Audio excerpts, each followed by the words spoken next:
Mu myaka gyonna, bano babadde ku mulamwa gw'okukuuma emirembe ko n'okukulaakulanya abantu okuviira ddala mu maka gaabwe. Ekitongole kya United Nations Education, Scientific and Cultural Organization, Unesco, kye kimu ku bitongole ebirudde mu mulimu gw'okuyamba bannansi okubaggya mu bwavu. Kirudde nga kitakabanira emirembe n'obumu mu myaka gyonna nga bayita ku kusomesa bannansi wonna n'ebyobulamu.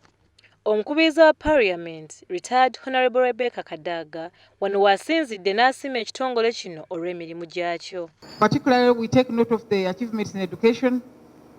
The UNESCO-led education for all goals are visible. Universal primary and secondary education, vocationalization of education, and liberalization of higher education. We are carrying this into the post-2015 agenda, right into education 2030. Wabula Ssaabawandiisi w'ekitongole kino Augustine Omare Okrut agamba nti bano bakoze bino byonna mu Uganda lwa buwagizi bw'abantu ko n'enkolagana ennungi.